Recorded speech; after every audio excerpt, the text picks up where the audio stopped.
अस्सलाम वालेकुम, आप देख रहे हैं डॉन न्यूज़ में। का मेज़बान अब्दुल गफ्फार पुराम रिप्ले के एक और एपिसोड के साथ।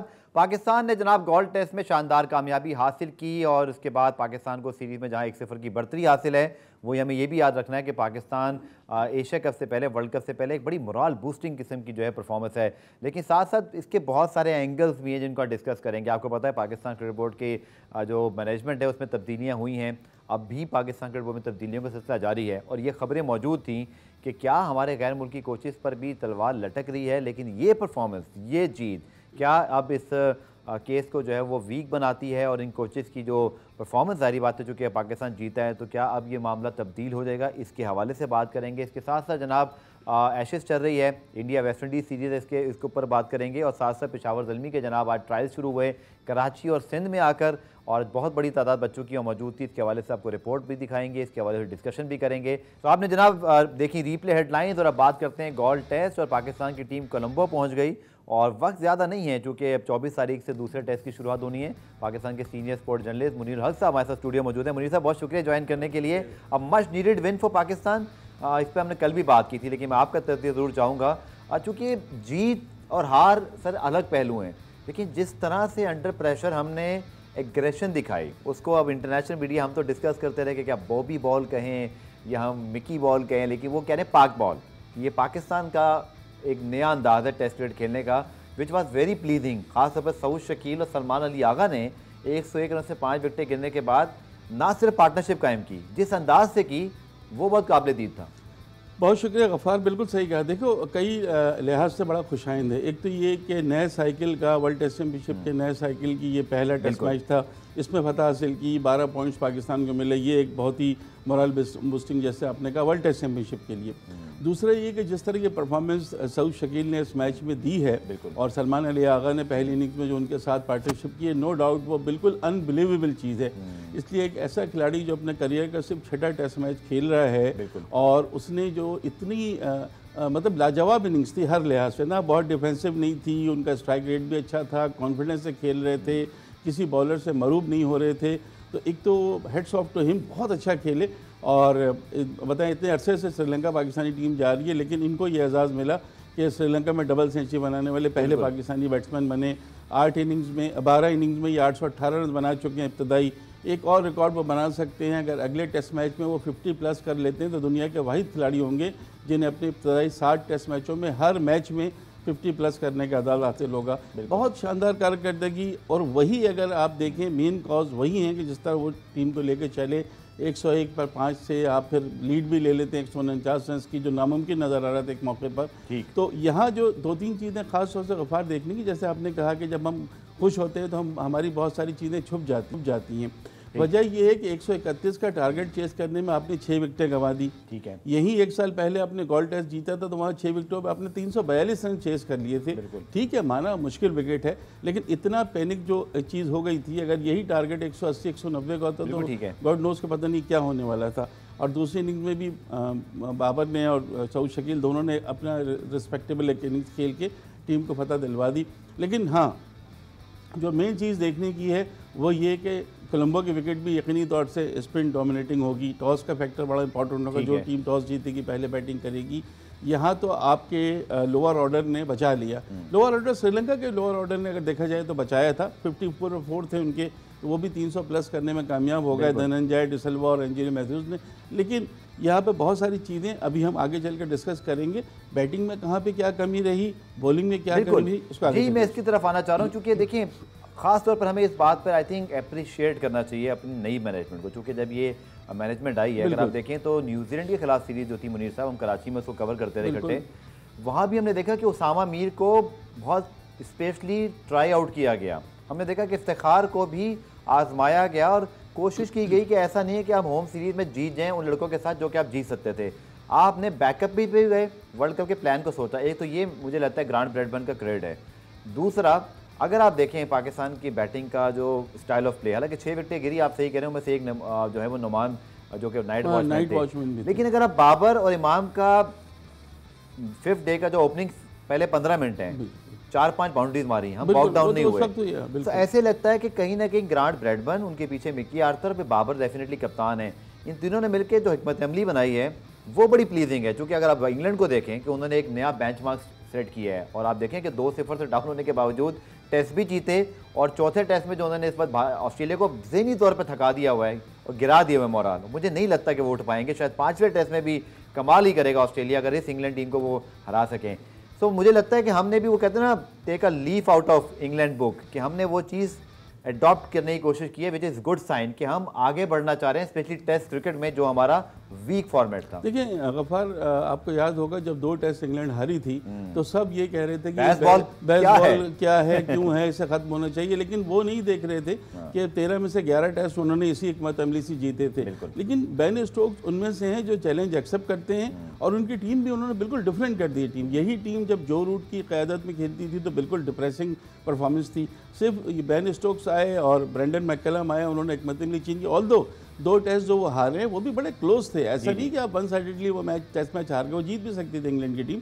लेकिन उसके बाद जिस तरह 2-0 डाउन होने के बाद जब लोग कह रहे थे कि शायद लास्ट ऐसी सीरीज की तरह 4-0 हार जाएंगे या 5-0 ना हो जाए, यहाँ तो ये बात भी शुरू गई थी। वहाँ से अब मैं देख रहा हूँ तकरीबन 200 की लीड इनकी हो गई है इस वक्त जब हम ये प्रोग्राम आपके साथ कर रहे हैं। तो वहाँ से तो ये लगता है कि इतनी अगर उन्होंने ले ली लीड तो फिर ऑस्ट्रेलिया के लिए यकीनी तौर से मुश्किल हो जाएगी। और फिर 2 का मतलब है कि जो 5th टेस्ट होना है वो तो फिर बहुत ही धमाकेदार होना चाहिए, क्योंकि जाहिर है ऑस्ट्रेलिया भी सर हम बतौर मीडिया, फैंस या एक्स क्रिकेटर्स या स्टेक होल्डर्स जितने भी हम सब हैं, क्या हम इसके लिए तैयार रहेंगे? कि मैं ये सोच रहा था कि अगर खुदा न खास्ता हम पहले टेस्ट किसी न वजह से अल्लाह न करे हार जाते या दूसरे टेस्ट में हमारी अप्रोच ये रहती है, लेकिन श्रीलंका भी अच्छी टीम है अपने कंडीशन में, they have better spinners at least, तो हम बैक करेंगे इसको जैसे इंग्लैंड में बैक किया ही गया इस अप्रोच को। उन्होंने कभी इसको क्वेश्चन नहीं किया और उन्होंने एक नया वे आउट निकाला। I think this is a time to realise. ये बहुत आई थिंक एक अनऑर्थोडॉक्स डिबेट है कि बट हम लोग भी स्टेक होल्डर हैं, क्या फिर हम हार को बर्दाश्त नहीं करते सारे और हम जीत की तरफ जाते हैं? बट मैं अप्रोच को यहाँ तारीफ़ करना चाह रहा हूँ और पॉइंट आउट करना चाह रहा हूँ कि हमारी अप्रोच बहुत अच्छी थी। देखिए गफ्फार, बात यह है कि हमारे और उनके खिलाड़ियों में थोड़ा सा फ़र्क है, रात से नहीं सालों से। हमारे खिलाड़ियों का क्या होता है कि अगर हमारी टीम हारेगी तो जिस वक्त आज हम बात कर रहे हैं ना पाकिस्तान की, यही पाकिस्तानी टीम अगर हार जाती तो पता नहीं हमने कितने खिलाड़ियों में क्या बुराइयां निकाल लेनी चाहिए थी। हमें इस खौफ से हट के खेलना पड़ेगा। देखिए ब्रेंडन मैकलम और बेन स्टोक्स जो है ना, उनको ये फिक्र नहीं है कि उनको टीम से हटा दिया जाएगा या उनकी कोचिंग ख़त्म हो जाएगी या उनकी कप्तानी ख़त्म हो जाएगी। हमारा ये खौफ जब तक रहेगा हम उस तरह से क्रिकेट नहीं खेल सकते। हमें उस खौफ से बाहर आना पड़ेगा। उस खौफ से बाहर आएंगे खुद ही चीज़ें बेहतर होने शुरू हो जाएंगी। आप पहले टेस्ट जीते हैं, दूसरे टेस्ट में आप बहुत ही जो ज़ाहिर है साइकोलॉजिकल आपका एज मिल गया है। 2 टेस्ट की सीरीज़ है, आपको 2-0 जीतना चाहिए क्योंकि आसान सीरीज़ है। पाकिस्तान का आपको पता है ना वर्ल्ड टेस्ट चैंपियनशिप में कितनी मुश्किल सीरीज़ है। अभी ऑस्ट्रेलिया आप जाएंगे, ये बहुत ज़रूरी है। यस, बांग्लादेश और वेस्ट इंडीज़ ही उसके बाद रह जाती है कि जो आपको निस्बतन आसान है, वरना फिर आपको इंग्लैंड से होम सीरीज़ खेलनी आसान नहीं होगी। तो ये बेहतर है गफ्फार कि पाकिस्तानी टीम बिल्कुल डिफरेंट अप्रोच के साथ जाए। खिलाड़ी या ना सोचें कि जी मैं 50 कर लूँगा तो मेरी जगह बन जाएगी। ये चीज़ हमारे यहाँ जो चल रही है ना, या मिसबाह उल हक वाली वो अप्रोच कि जी किसी तरह हम ड्रॉ कर लें फिर हम देखेंगे, इससे हमें बहुत बचना होगा। बिल्कुल डिफरेंट, आपने बिल्कुल ठीक बात की। जो ग्रे एरियाज देखें, जीत छुपा देती है बहुत सारी चीज़ों को, लेकिन अगर हम देखें तो अब्दुल्ला शफीक बहुत जो है वो सिर्फ स्ट्रगल कर रहे हैं। 10 टेस्ट इनिंग हो गई हैं, 15 टेस्ट इनिंग होगी शान मसूद की। हालांकि शान की अप्रोच ठीक है, उनकी पहली इनिंग की अप्रोच, लेकिन जब आपकी 28 रन की सर टेस्ट एवरेज होगी और आप स्क्वाड में भी जब आए तो उस वक्त भी काफ़ी बात हुई थी क्योंकि हुरैरा जैसा टैलेंट वेट कर रहा है और फिर अब्दुल्ला शफीक भी जो है वो स्ट्रगल करें। ऐसी सूरत हाल में आपके ख्याल में, चूँकि सिर्फ आपको इंटेंट भी नहीं दिखानी है, आपको कन्वर्जन रेट भी, जैसे जैक क्रॉली ने कल क्या कमाल किया 180+ खेले रन बॉल, 39 तो इनफ नहीं है। आप किसी भी तरह की फॉर्मेट खेल रहे हैं, रन्स तो आपको पूरे करने पड़ेंगे और इसीलिए मुझे लग रहा है कि आपके टॉप 3 में शायद एक तब्दीली की जो है वो गुंजाइश बन सकती है। और जब हुरैरा जैसा टैलेंट आपका वेट कर रहा हूँ मैं, तो ये बात सोच रहा हूँ क्योंकि आपने देखा सऊद को खिलाया, अगर सलमान को खिलाया एंड दे स्टार्ट डिलीवरिंग, बिल्कुल सही, तो आपको नया टैलेंट आजमाना तो पड़ेगा ना। आप ही क्या राय? बिल्कुल सही है, बहुत पोटेंशियल है हुरैरा में, इसमें कोई शक नहीं है, लेकिन उन्होंने यहाँ पर बिल्कुल नए की जगह थोड़ा एक्सपीरियंस के साथ चले गए थे सऊद शकील के साथ। आपको याद होगा पिछले जो गोल्ड टेस्ट पिछले साल जीते थे हम, उसमें 160 रन बनाए थे। अब्दुल्ला शफीक ने जो 342 टारगेट चेस किया था, तो शायद उसको देखते हुए गया है। हो सकता है पाकिस्तानी टीम अनचेंज भी रहे, आई डोंट नो कि अब्दुल्ला शफीक को दोबारा क्या रहा है, क्या हमें जो स्ट्रगलिंग बैट्समैन की जगह एक नए यंगस्टर को चांस दे दें, जो कि फिर आपकी टेस्ट क्रिकेट होती नहीं सर। ये डिपेंड करता है जान। अगर आप देखते हैं कि अब्दुल्ला शफीक जो है वो आपको नेट में अच्छा खेलता हुआ नजर आ रहा है, टच में, तो आपको उसको मौका देना चाहिए। ठीक है, हुरारा इंतजार कर रहे हैं, हुरारा का भी डेब्यू हो जाना चाहिए। जब तक डेब्यू नहीं होगा, और वो बहुत पोटेंशियल है, मैं आपको बताऊं फ्यूचर, मुझे ऐसा लगता है कि वो एक और बड़ा सीजन से टॉप करके आया। बिल्कुल सही है। चलिए पुरान में मैं शॉर्ट ब्रेक ले रहा हूँ, ब्रेक से जब वापस आएंगे तो हम आप जो गोल्ड टेस्ट से अब कोलंबो में हमारी टीम पहुंच भी चुकी है, तो टीम की जो एक सबसे जो हमें प्रॉब्लम नजर आई वो स्पिन डिपार्टमेंट है, जो कि सेकंड इनिंग में बेहतरी थी, उसके हवाले से जो है मुनीर साहब से बात करेंगे शॉर्ट कमर्शियल ब्रेक के बाद। बहुत खूबसूरत जगह है ये गॉल, और मुझे जाने का इत्तेफाक भी हो चुका है यहाँ पर। ये सारे मनाजिर मुझे लग रहा है कि वो सारे रिकैप हो रहे थे, लेकिन बाबर पे जो प्रेशर था मुनीर भाई वो बहुत ज़्यादा था टेस्ट क्रिकेट के हवाले से। और ये जो आप देखेंगे टेस्ट में जीतने के बाद टोटल रिलैक्स, और जगह भी खैर ऐसी है तो फिर आप जाएंगे ही। आई थिंक बहुत ज़बरदस्त चीज़ ये हुई है कि तीनों फॉर्मेट के कप्तान हैं, और एक फॉर्मेट में अगर परफॉर्मेंस ठीक नहीं थी तो कहीं ना कहीं तनकीद होती है, और वो सही थी शायद मेरे ख्याल में, जो कि टेस्ट क्रिकेट में हम परफॉर्म नहीं कर रहे थे। इस जीत ने कितना रिलैक्स किया होगा बाबर को as a captain ahead of Asia cup, ahead of world cup. देखिए, ये आप उनके चेहरा देख कर अंदाज़ा लगा सकते हैं कितना मुतमईन, कितना खुश हैं।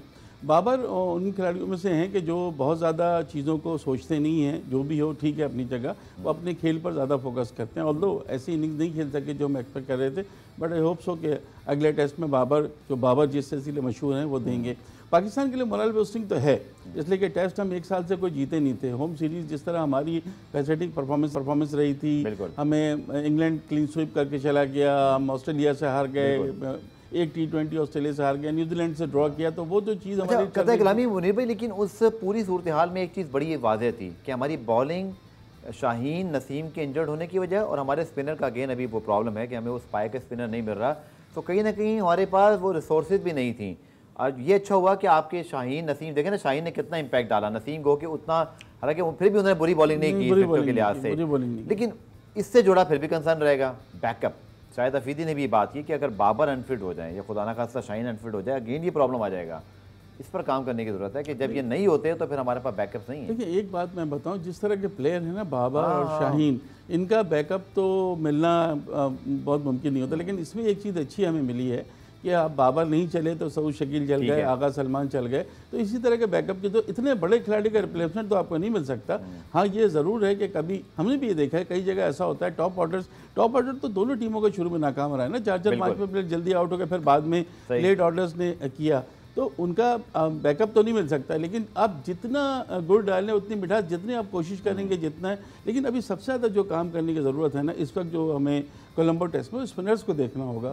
स्पिनर्स की हमें कमी लग रही है, स्पिन बॉलिंग कोच नहीं है हमारे पास, तब्दीलियाँ ज़रूर हो रही है पाकिस्तान क्रिकेट बोर्ड में, बेहतर होता है। दूसरी इनिंग में निस्बतन बेहतर परफॉर्मेंस थी नोमान की, वो इसलिए कि पहले 100 रन के अंदर अगर आप विकेटें लेते हैं उसका इम्पैक्ट ज़्यादा है। उन्होंने आई थिंक 2 से 3 विकेटें ली थी, मुझे 3 विकेटें 4 में से पहले 3, तो एटलीस्ट उन्होंने वहाँ अपना रोल प्ले किया, क्योंकि पाकिस्तान को 149 की लीड के बाद ये ज़रूरी था कि हम उसके अंदर विकेट हासिल करें।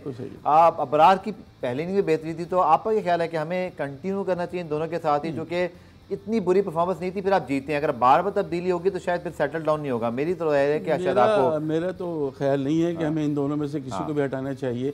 आपको अगर बहुत बाबर जिस तरह अबरार के साथ घूम रहे थे, मुझे तो वैसे भी दिखाई दे रहा है कि वो उनको बड़ा एतमाद है अपनी यंग स्पिनर पे और उसको मोटिवेट कर रहे हैं। देखिए, अबरार तो यंग हैं और बहुत मेहनत से बॉलिंग कर रहे हैं। नोमान पहली इनिंग में बहुत अफसोस हो रहा था देखिए कि उनसे गेंद ही नहीं हो रही थी, वो कोई इम्पैक्ट ही नहीं डाल रहे थे। लेकिन जैसे ही सेकंड इनिंग्स हुई, थोड़ा सा ब्रेक मिला तो उन्होंने, तो इन दोनों की तो अपनी जगह ज़रूरत है। डिपेंड ये करता है कि नसीम शाह को खिलाते हैं या आप नवाज़ के साथ जाते हैं।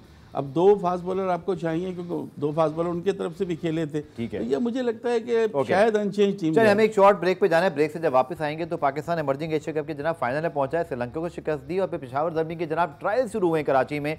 इसके हवाले से आपके साथ बात करेंगे शॉर्ट कमर्शियल ब्रेक।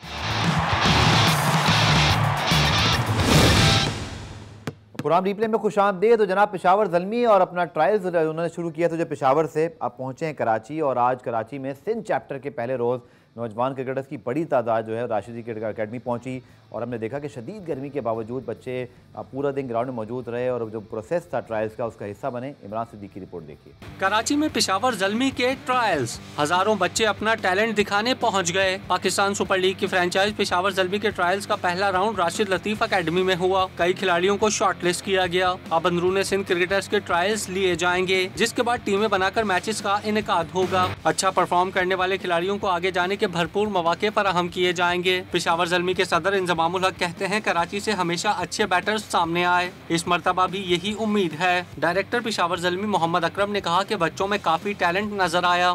और यहाँ ये जो सिंध का कल्चर रहा है, कराची का रहा है स्पेशली, कि ये बैटिंग के मामले में ना बहुत रिच रहा है। क्योंकि जी अगर शुरू से 47 से लेके ना अब तक देख रहे, बैटिंग के मामले में ये बड़ा रिच रहा है। तो मुझे बड़ी उम्मीद है कि जी हनीम मोहम्मद साहब होते थे यहाँ, और जावेद भाई होते थे यहाँ, दूसरे बहुत सारे, यूनुस खान था, सईद अनवर जहाँ से खेल के गए, एक बहुत लंबी लिस्ट है। तो इंशाल्लाह जो इस तरह की एक्टिविटी है ना, हमारे पास खेलने के लिए बच्चे बहुत हैं, हम इनको फैसिलिटेट नहीं कर सक रहे उस तरीके से। जितना टैलेंट यहाँ मौजूद है, और हमेशा सिंध ने पाकिस्तान के लिए क्रिकेटर्स प्रोड्यूस किए हैं अल्हम्दुलिल्लाह, और जिस तरह हम शौक़ देख रहे हैं और फ्रेंचाइज क्रिकेट शुरू होने से बाद जिस तरह ये शौक़ बढ़ा है, तो पाकिस्तान क्रिकेट को कोई ख़तरा नहीं नज़र आ रहा। बच्चों का शौक़ बढ़ रहा है। ट्रायल्स में मुंतखब होने वाले खिलाड़ियों ने इस इक़दाम को नौजवान क्रिकेटर्स के लिए बेहतरीन करार दिया। ये बिल्कुल यंगस्टर के लिए अच्छा इनिशिएटिव है और बहुत अच्छा मौका है यंगस्टर के लिए। मैं तो एज़ आ फास्ट बॉलर आया था और ट्रायल दिए फर्स्ट राउंड के, तो उसमें हो गया और तो अभी शॉर्ट लिस्ट में आ गया। जिस तरीके से पेशावर ये इवेंट्स कराते आ रही है, पेशावर में ट्रायल्स हुए, वहाँ पर भी मैं जाकर मैंने ट्रायल्स दिए थे। बट ये एक अच्छी अपॉर्चुनिटी है, कराची के रिहायशी है और घर में आके ट्रायल्स हो रहे हैं। पेशावर ज़ल्मी के ट्रायल्स अगले 2 रोज भी जारी रहेंगे। कैमरामैन मोहम्मद रिजवान के साथ इमरान सिद्दीक, डॉन न्यूज़ कराची। इमरान सिद्दीक की आपने रिपोर्ट देखी। प्रोग्राम में ब्रेक शामिल करते हैं। ब्रेक से जब वापस आएंगे तो एक और गेस्ट से आपकी बात कराएंगे। चलते हैं शॉर्ट कमर्शियल ब्रेक में। प्रोग्राम रिप्ले में खुशामदीद। तो हमारी कोशिश होती है कि क्रिकेट के अलावा दीगर खेलों में पाकिस्तानी एथलीट जहाँ जहाँ मेडल जीते उनकी ज़रूर हौसला अफजाई करें। और अभी जो एशियन एथलेटिक चैंपियनशिप हुई उससे पाकिस्तान ने एक ही जो है वो वाहिद जो है वो सिल्वर मेडल, ब्रॉन्ज मेडल बल्कि हासिल किया था जेवलिन थ्रो में। मोहम्मद यासिर एक हमारे नए हीरो बने, जो कि अरशद नदीम इससे पहले हमारे हीरो मौजूद हैं, लेकिन मोहम्मद यासिर ने भी अब जो है वो रातों रात शोहरत हासिल की इस मेडल के बाद। हमारे साथ लाहौर से हमें ज्वाइन करें। बहुत शुक्रिया यासिर ज्वाइन करने के लिए। सबसे पहले आपको मुबारकबाद, आपने बहुत ज़बरदस्त परफॉर्मेंस दी और पाकिस्तान में जेवलिन थ्रो अरशद नदीम की परफॉर्मेंस से बड़ा हाईलाइट हुआ था, और अब आपने जब मेडल जीता तो पूरा पाकिस्तान इसमें बड़ा खुश था। सो क्या इरादे हैं आगे के यासिर के? ये जो ब्रॉन्ज मेडल की परफॉर्मेंस है इसको और बेहतर करना है और इंशाल्लाह आने वाले इवेंट्स में और अच्छी कारकर्दगी दिखानी है। जी सर, पहले तो अल्हम्दुलिल्लाह थैंक यू सो मच, आपने मुझे इधर इनवाइट किया और मुझे मौका दिया चलो अपनी फीलिंग शेयर करने का। तो अल्हम्दुलिल्लाह इसके तो लिए मैं बहुत खुश हूँ कि मैंने अपना पर्सनल बेस्ट भी दिया और मैंने इधर मेडल भी जीता है। तो नेक्स्ट यही है कि सर एशियन गेम्स के लिए तैयारी करूँगा इंशाल्लाह। अभी से मैं आ गया हूँ ट्रेनिंग के लिए। सर ने कहा था अगर ट्रेनिंग स्टार्ट करो एशियन गेम्स, तो ज़्यादा टाइम नहीं, तो उसी की प्रिपरेशन अब स्टार्ट है इंशाल्लाह।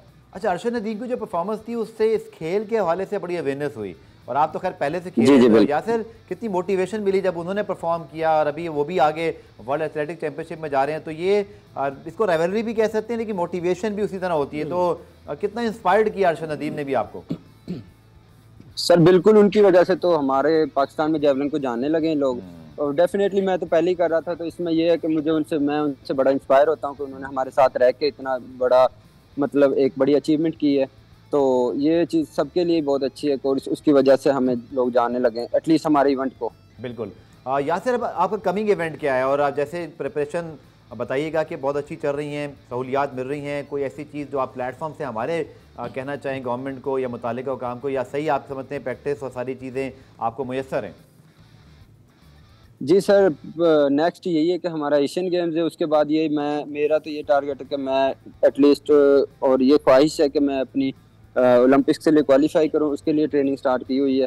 तो अल्हम्दुलिल्लाह सर चीज़ें ठीक हैं, लेकिन हमारे पास जेवलिन कुछ इम्प्लीमेंट हैं कि इंटरनेशनल स्टैंडर्ड के नहीं है जो हमें मिलने चाहिए, क्योंकि उधर जाके हम वो पकड़ते हैं तो हमें फीलिंग ही अलग होती है, इधर वो फील ही नहीं आता। इधर हम हल्के जेवलिन से ट्रेनिंग करते हैं, तो ये चीज़ें होनी चाहिए कम से कम एटलीस्ट उस लेवल की जहाँ हमने जाके खेलना होता है। बस यही है और तो कुछ नहीं। यासिर, आखिर में जो आपने ब्रॉन्ज मेडल जीता, जो कि पाकिस्तान एथलेटिक्स में बहुत अरसे बाद हमें ऐसी परफॉर्मेंस नज़र आ रही हैं, तो कोई हौसला अफजाई हुई है, कोई रिवॉर्ड आपको मिला है कुछ कहना चाहेंगे इस हवाले से? सर टू बी ऑनेस्ट अभी तक तो ऐसा कुछ नहीं हुआ, ना किसी ने कोई ऐसा कोई अनाउंसमेंट की है, तो होपफुली कोई कर दे। बहरहाल अभी तक कोई नहीं बात, 3-4 दिन हो गए इधर आए हुए हमें, तो अभी तक तो कोई नहीं हुआ ऐसा। चलिए, मैंने जानबूझ के सवाल किया ताकि एटलीस्ट ये मामला जो है वो जो देख रहे हैं लोग, हमारे जो खासतौर पर जो आईपीसी नहीं सर, जो सवाल है मैं तो उसका ऑनेस्टली जवाब ही देना, तो इसमें नहीं था तो मैंने आपको बता दिया। नहीं, बिल्कुल आपने ठीक किया, और मैं इस प्लेटफॉर्म के थ्रू आप भी कह चुके हैं, मैं भी, कि भाई ज़रूर हौसला अफजाई करें ऐसे एथलीट की जो एथलेटिक के मुकाबलों में हमें जो है वो आगे लेकर आए। बहुत शुक्रिया यासिर, आपको ऑल द बेस्ट कहते हैं और उम्मीद करते हैं कि ये जो परफॉर्मेंस है आपको जो है वो याद रखा जाए, आपको रिवॉर्ड दिया जाए। मुनीर साहब, चूँकि रिवॉर्ड मिलता है, अरशद नदीम को रिवॉर्ड मिला, नूर दस्तगीर भट्ट को मिला, तो ये अगर यासिर एक और हमारे पीछे मौजूद हैं तो इनकी हौसला अफजाई होगी, तो शायद ये हमें कल को अरशद नदीम वाली परफॉर्मेंस दिखा के नो डाउट। देखिए, मेडल आप जब एक दफ़ा जीतते हैं ना तो उससे आपको बहुत हौसला मिलता है। और जिस तरह मैं इनको सुन रहा था, इस बच्चे को, इसमें बड़ा यंग है, यंग है, इनमें नज़र आ रहा है कि इनको इस वक्त सपोर्ट की ज़रूरत है। थोड़ा सा हौसला दिया जाए, थोड़ा सा फाइनेंशियल सपोर्ट किया जाए, आगे बढ़ाया जाए, तो इसी तरह टैलेंट मिलते हैं ना। ठीक है, अब अगर भारत का जो है वर्ल्ड चैंपियन, ओलंपिक चैंपियन बन सकता है तो हमारे भी बन सकते हैं वहाँ पर। चलिए, उम्मीद है कि ये आज बात जब हुकाम बालत तक पहुँचेगी, जो कि आईपीसी मिनिस्टर एहसान मज़ारी साहब बड़े एक्टिव हैं आजकल, आई एम प्रीटी श्योर कि उनके इल्म में ये नॉलेज होगी और ये परफॉर्मेंस होगी और ज़रूर इनको रिवॉर्ड और एप्रिसिएशन मिलनी चाहिए। पुराना रिप्ले में आज के लिए इतना ही, कल दोबारा से मुलाकात होगी, तब तक के लिए अल्लाह हाफ़िज़।